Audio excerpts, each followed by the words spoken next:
É, deixa eu falar com você. Você está vendo uma curiosidade que tem me perguntado bastante? Não sei se você está vendo o que está acontecendo com o Polymarket. Você está falando dos números do mercado que de apostas. Começaram do nada, e eu ainda não encontrei uma razão para isso, eu vou até dar uma pesquisada sobre isso com calma depois da live, mas já vieram 2 pessoas me perguntar, e eu acho que pessoas perguntaram até aqui no chat, o que está acontecendo, porque o Polymarket, o Trump ainda está com 20 pontos de vantagem sobre a Kamala Harris, mas ele chegou a ter 30, né? Subitamente houve um aumento grande. Olha aqui o gráfico, se olhar aqui, botar aqui na última semana, por exemplo, você vê o gráfico aqui fechando um pouco a boca, né? Onde a Kamala Harris parece estar recuperando, não vou dizer o favoritismo, mas tem mais gente apostando na vitória da Kamala Harris. Se enxerga algum movimento para isso? Houve alguma mudança que eu não tenha detectado nas últimas 24 horas?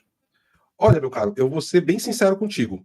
Eu até estava conversando com o Ivan sobre isso também, e eu falei com ele que o que eu acredito que esteja acontecendo, conhecendo o modus operandi aí do Partido das Sombras. Aí eu vou gravar o filme. Não era tão comum no mercado de apostas balizar um pouco assim como uma espécie de nova forma de pesquisa nas eleições passadas. Não era tão comum como está sendo nessa. É verdade, uma novidade. E foi algo que ficou muito, muito comum por conta da galera do YouTube nos Estados Unidos, principalmente, né? Eles começaram a olhar muito para a questão, e o Polymarket, ele meio que faz esse papel do Real Clear Politics, né? Que pega as pesquisas, condensam, coloca ali. Eu acredito que Eu falo que as pessoas precisam ter um pouco de cautela, né? Que o Polymarket, é claro, ele é um indicador interessante, diferente das pesquisas, porque existe uma expressão em inglês que é assim, put your money where your mouth is, que significa bota o seu dinheiro onde está a sua boca, né? A tradução livre, que é você botar o teu na reta, botar o dinheiro na reta, apostar no que você está falando. E eu acho que o Polymarket, os sites de aposta, eles realmente botam o seu dinheiro onde está a sua boca. Mas, por outro lado, eles são simplesmente o sentimento das pessoas. E, do ponto de vista estatístico, né, existe uma premissa estatística que, para uma pesquisa ter representação estatística, ela precisa ter um conceito chamado, a amostra precisa ser IID, né, identicamente e aleatoriamente distribuída, de forma independente, idêntico e aleatório. A distribuição precisa ser idêntica e independente. E uma casa de apostas, por definição, ela não é ID, né, porque ela é num grupo demográfico que aposta, ela é num grupo demográfico que pode ter uma condição financeira melhor, etc, etc. Mas, posto tudo isso, é uma situação, é uma métrica curiosa, eu tenho chamado a atenção para ela em todos os programas, é uma métrica curiosa. Mas, desculpa te interromper, mas só para falar sobre isso. Eu deixo só, eu tô dando risada, eu vou falar, mas é porque assim, tem um comentário aqui da dona Vilma Cardoso que eu achei engraçado, ela falou assim, ó, o Trump vai perder, toda vez que o PH Vox vem com o seu pessimismo draconiano, a desgraça é certa. Isso é sinal de que eu tô fazendo as análises corretas sem paixão, dona Vilma. É só um indicativo, tá? Não, mas às vezes é uma questão de traço de personalidade. Você já viu, você já fez o seu teste de personalidade para ver o seu grau de neuroticismo? Que é o Não, nunca fiz. Interessante, vou dar uma olhada. Então você entra num site aqui que se chama understandmyself.com. Acho que paga $10. Esse aqui, ó, vou botar na tela aqui, ó. Understandmyself.com. Nada de cupom code aqui. Understandmyself.com. Você vai botar aqui. E aí você faz aqui um teste de personalidade, custa $9,95. Esse teste é do Jordan Peterson, e você vai ver os seus traços de personalidade.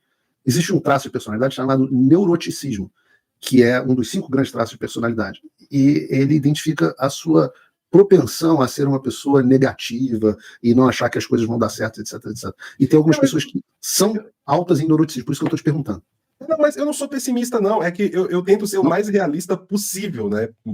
Quando eu olho para análise política. Por exemplo, em 2022, eu fui para a rua aqui, eu vi algumas coisas, eu fui em manifestações como observador, observar, olhar, eu falei, olha, do jeito que tá, eu acho que não vai dar, não. Né? Mesmo com todos os problemas que nós tínhamos. E aí o pessoal falou, pô, você tá louco, não sei o que. Eu falei, tô passando, porque assim, 10 anos de rua aqui.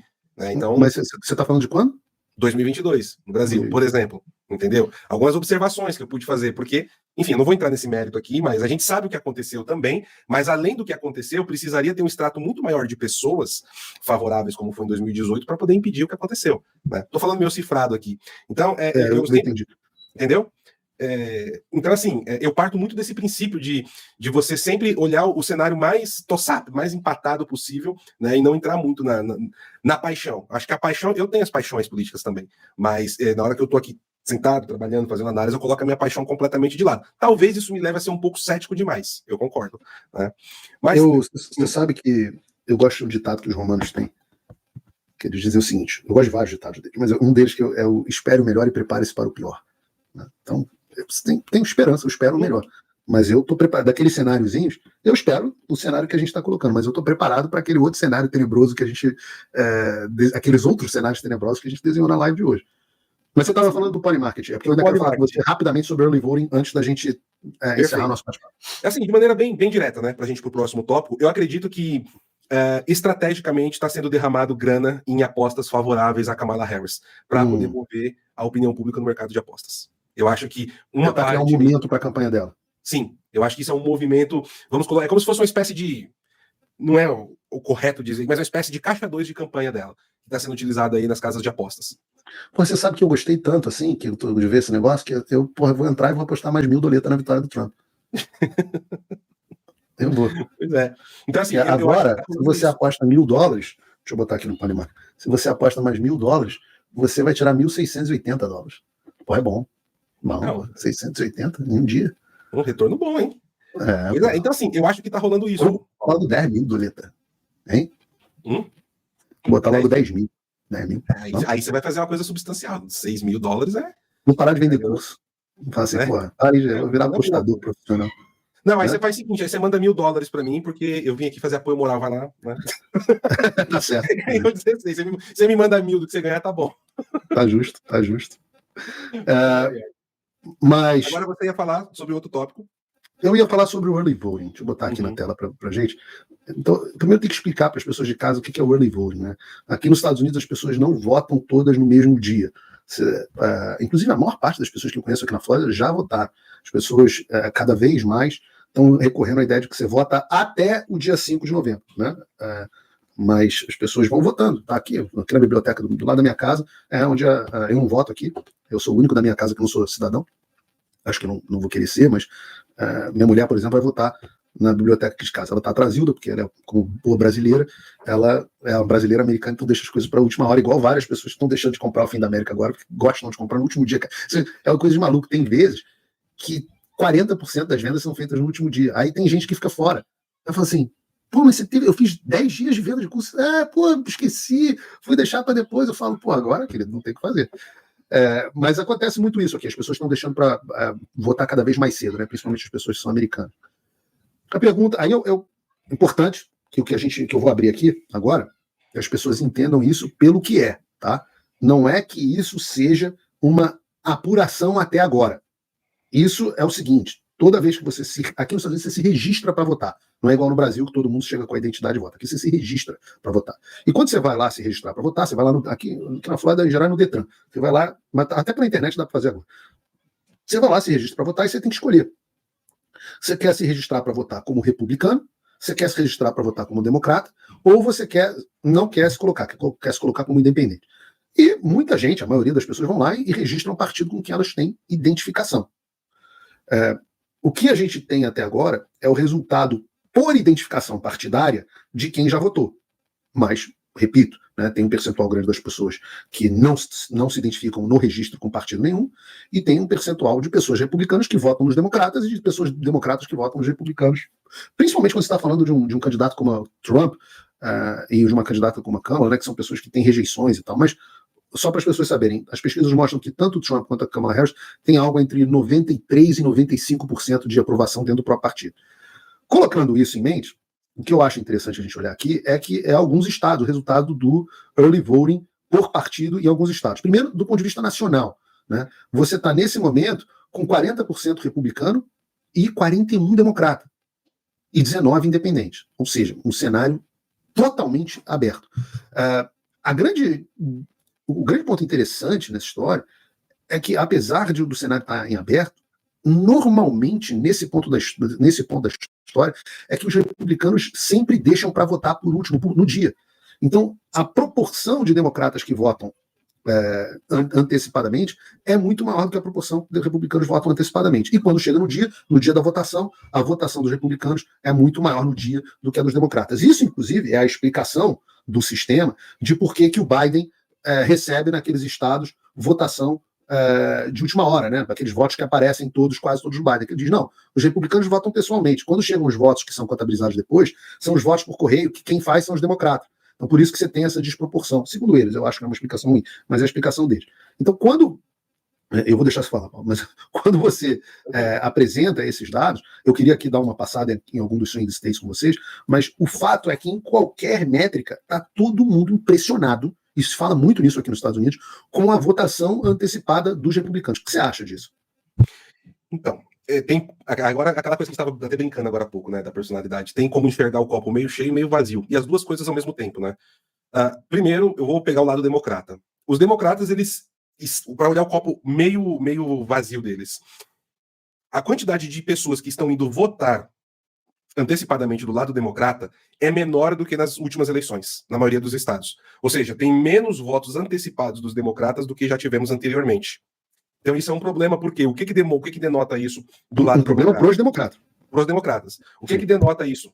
Que no dia da eleição, o comparecimento democrata tende a ser menor, até, né, do que foi nos anos anteriores. E seria um duplo problema. Duplo problema. As pessoas precisam entender também. Aqui, todo mundo só vai votar se quiser. A eleição é numa terça-feira. Então você só vota, inclusive, se quiser. Você tem que estar disposto a acordar e falar, puta, vou lá votar. Porra, depois de um dia cheio de trabalho. Não é meio domingo, né? No Brasil, domingo, as pessoas em geral já sabem, pô, tem que votar domingo. Eu vou votar e depois vou pra praia. Aqui não, as pessoas realmente precisam estar dispostas a irem votar. E se não for votar, não acontece nada, não tem que depois lá no TSE registrar ou pagar a multa, não tem nada disso. Então, as pessoas têm que ter identificação e empolgação com o candidato, ou rejeição ao outro candidato, que é a tática democrata, suficiente para sair de casa para votar. O que você está dizendo aqui, não só os votos anteriores, antecipados dos democratas, onde eles são reis, normalmente reinam numa proporção 70-30, não só eles estão mais baixos do que o normal, sim, como isso pode indicar que eles estejam tão broxas que eles nem queiram ir votar no dia da eleição. É isso que você está dizendo? Exatamente. Esse é um ponto. Aí quando a gente olha do lado dos republicanos, o comparecimento é histórico no voto antecipado. E olha que interessante, o voto antecipado dos republicanos não estão sendo somente pelo correio, eles estão indo pessoalmente. Tem muito republicano indo pessoalmente votar já, fazendo esse voto antecipado. Só que aí tem um problema, que é diferente aí, que a gente tem que olhar do lado republicano. Pode ser que role um canibalismo, porque pode ser que no dia 5, a quantidade de republicanos que irão votar já seja menor do que o esperado. Por quê? Porque eles já começaram aí de maneira adiantada. Não sei se deu para pegar aqui, pessoal. Né, deu sim. Não é um canibalismo. E, de fato, isso, sem dúvida nenhuma, está acontecendo. Uhum. Né? O que você está dizendo é que os republicanos, em vez de estarem deixando para votar no dia, estão antecipando o seu voto, e por isso a proporção na qual eles vão vencer. Eu vou trazer um número aqui para embasar isso. A proporção na qual eles vão comparecer no dia é menor. É isso que você está dizendo. Exatamente. Porque muda a forma que a gente encara, né, o voto antecipado democrata e republicano, né, justamente por conta desse histórico. A gente tem que olhar esse histórico. Então a gente vai olhar aí o copo meio cheio e meio vazio, dependendo da perspectiva. Né? Para os democratas, eu já acho preocupante que assim, eles estão na frente dos republicanos no voto antecipado, porém abaixo da média histórica. Isso já é um pessimismo que eles já vão ficar preguiçosos para ir, né, no dia 5, entre aspas. Né? Não vai ter uma motivação maior para ir no dia 5. Até porque tem muito democrata que não está querendo participar dessa eleição, porque já é a terceira eleição que não existe um processo primário justo, um processo primário limpo dentro do Partido Democrata. 16, 20 e 24 teve direcionamento, teve uma condução, e tem muito democrata que não aceita isso. Então, assim, eles, não, nunca vou votar nos republicanos, mas também não vou votar esse ano, sabe? Porque eu não concordo com o que está acontecendo. Está tendo esse movimento. A gente pega o Black Lives Matter. O Black Lives Matter nunca endossou 100% a Kamala. Inclusive, quando a Kamala estava ali, quando o Biden desistiu, não teve aquela confirmação logo de cara que seria a Kamala, eles ficaram pedindo, né, uma primária, deveria acontecer, e rolou uma primária virtual, que ninguém consegue classificar a validade daquilo, e do nada, assim, a Kamala, como única candidata, foi lá e venceu. É tanto que, eu não sei se você pegou isso, Paulo, mas eu comentei, até escrevi um artigo sobre, depois do primeiro debate, que eu percebi a Kamala muito mais radical do que a média de um democrata no debate. E isso, na minha opinião, foi muito mais porque a Kamala ela precisava se validar, ou validar-se, né, junto a essa militância mais ideológica, que é a que engaja nos PECs para ir conseguir o voto do americano médio e o voto do próprio democrata de IBGE, vamos colocar assim, né, fazer uma piada aqui com a situação do Brasil, o americano de IBGE. e votar. E se ele não consegue engajar esse cara ideológico, o cara que, sabe, ele é embebido na escola de Frankfurt, no pensamento e etc., ele não vai engajar. Se você não tem a força desse cara, ela perde uma força muito grande nas ruas, nos PECs e etc. Então, eu vi a Kamala no debate muito mais preocupada em falar para esse público, né? Esse extrato Black Lives Matter, por exemplo. Né? Em todas as pautas, ela pegou a pauta LGBT, pegou a pauta do aborto, pegou a pauta climática, só que ela tem um problema, né? Porque ela tá até evitando dar entrevistas nesse sentido, porque ela vai precisar falar, por exemplo, do fracking. Do jeito que a coisa está indo, se os Estados Unidos não voltar a fazer o fracking, o que vai acontecer? Ela não vai conseguir conter. Ela está colocando no plano de governo dela congelamento de preços. E aí, ontem eu estava conversando com o Bruno Musi, né, no podcast que eu participei, é uma coisa que me assusta. Um abraço pro Bruno. Tá vindo aqui para os Estados Unidos também. Sim, ele vai amanhã também. Eu falei para ele assim, Bruno, sabe o que me assusta? Nos Estados Unidos da América, você tem uma candidata que fala de congelamento e tabelamento de preço e ela não está aniquilada eleitoralmente. É o tema do meu curso, é o fim da América. Você entende que a América é essa. Isso, o que aconteceu com a sociedade americana? Que a gente tem uma candidata que fala em congelamento de preço e ela não está liquidada, né? Alguma coisa aconteceu, alguma coisa mudou na sociedade. É o que eu falo, né? A política é consequência. Quando a gente chega nessa situação é porque a política é consequência, que a gente já está absolutamente liquidado. Eu queria abrir com você naquilo que você estava falando, Paulo, que é sobre os votos dos republicanos. Isso aqui é a pesquisa do TIP Paga. Essa pesquisa não é aberta ao público, ela é paga. E eu abro ela aqui em português, traduzida para os meus apoiadores do Paulo Figueiredo Show. É só uma curiosidade aqui, a movimentação, né, como o Trump e a Câmara que vivem em empate técnico estatístico. Hoje o Trump numericamente ultrapassou ela por um ponto, mas há 2 dias ela estava 2 atrás. Isso aqui é dentro da margem de erro estatística. Lembrando, o TIP foi o instituto que em todas as últimas eleições acertou com assim, maior precisão o resultado. Eu digo, mas eu trouxe eles aqui, a pesquisa completa está aqui para os meus apoiadores no site, paulofigueiredoshow.com, mas eu trouxe aqui isso que a gente estava falando, que é o percentual de pessoas que, segundo a pesquisa, já votaram ou vão votar no dia. Então, é o seguinte, 54% dos democratas já votaram contra 44% dos republicanos. Então, isso vai em linha com o que você está dizendo. Se 54% dos democratas já votaram e a comparecimento democrata está abaixo do esperado, significa que provavelmente o comparecimento nas urnas também será abaixo do esperado. 48% dos democratas, de quem vai votar por e-mail, essa é a análise certa, de quem vai votar por e-mail, 48% são democratas e 43% republicanos. Mas aí a gente chega no dia da eleição. Pessoas que dizem que vão votar na eleição, republicanos são mais do que os democratas em 8 pontos. 8 pontos. Então, significaria que se os republicanos estão bem no early voting, em comparação ao que estavam no ano passado, e se os democratas vão mal, isso talvez seja um indicador muito interessante sobre quem vai estar, como que vão desempenhar nos estados. Eu vou pegar aqui só alguns exemplos, tá, sobre os estados que a gente discutiu. Eu queria até ter o ano anterior, mas não tenho aqui. Em Nevada, olha que loucura, tá? Olha essa loucura. Em Nevada, os republicanos são 39% dos que já votaram contra 35% democratas. Absolutamente incrível. Olha a loucura. No Arizona, 41 republicano contra 34 democrata. Vou para outros estados. Geórgia, 48 republicanos contra 45 democrata. Lembrem-se, eu estou dizendo que os republicanos no dia da votação serão maioria. Eu peguei aqui 3. Vou pegar. Na Pensilvânia a situação é muito mais complicada, tá? Mas ainda assim, 57 democrata contra 33 republicano. Eu vi na Fox News ontem que a diferença é muito menor do que foi em 2020. Esse número do Nevada me impressionou. Nevada me impressionou. Mas olha Michigan, cara. Michigan está 5 pontos a diferença. No Michigan está 5 pontos a diferença. Deixa eu ver o Wisconsin aqui. O Wisconsin parece que os republicanos não tiveram sucesso tão grande. A diferença está de 9 pontos. Mas é muito impressionante, assim, do ponto de vista histórico, você ter essas diferenças. Não sei se tem mais algum estado aqui que a gente queira ver. Eu falei North Carolina? North Carolina. 34 republicanos contra 33 democratas. Lembrando, os republicanos sempre têm menos. O Wisconsin está quanto? Desculpa, Paulo? O Wisconsin, mais uma vez, o Wisconsin parece que os estados republicanos estão indo pior. 34 contra 25. Tá vendo? É isso que eu acho que no Wisconsin, isso já me dá um indicativo de que realmente o Wisconsin deve estar indo para Kamala. Quando a gente olha eu não sei, porque isso depende. Cara, campanha eleitoral é um problema. Porque você depende da capacidade de articulação da máquina que está trabalhando naquele estado. Então pode ser que o pessoal de arrecadação de cédula e de early voting no Wisconsin esteja indo pior do que nos outros estados. Pode ser que aconteça alguma coisa, cara, algum evento, um republicano seja linchado lá em algum condado, e aí, cara, todo mundo vai decidir votar. Pros Pois dois lados. até o dia da eleição, qualquer coisa pode influenciar na galera. Então agora eu vou votar só de raiva, né? É isso que é a mágica do sistema eleitoral americano, e eu adoraria que no Brasil fosse assim, viu, Paulo? Porque, primeiro, nós teríamos eleições muito mais justas no Brasil. Eu acho que os pais fundadores, quando bolaram esse sistema eleitoral, eles foram brilhantes. Né? Se nós tivéssemos um sistema como esse no Brasil, em 2022, o Lula não teria ganho a eleição. Não teria ganho a eleição. Teria, com o Alexandre Será? TSE teria. Teria. Não. Você entendeu? Não tem TSE. No cenário americano não tem TSE. Entendi o que você está querendo dizer. Não é só o colégio eleitoral, né? Você está dizendo o sistema como um todo. Esse sistema descentralizado, lembrando, né, que os democratas tentaram, logo no início do governo Biden, no primeiro ano, eles tentaram implementar uma reforma eleitoral aqui com voto 100% eletrônico e centralizado com normas federais. Copiar o modelo do Brasil. Manter o colégio eleitoral, mas copiar o sistema copiar o TSE. Né? E os republicanos mandaram os democratas enfiarem isso num orifício utilizado normalmente para outras necessidades.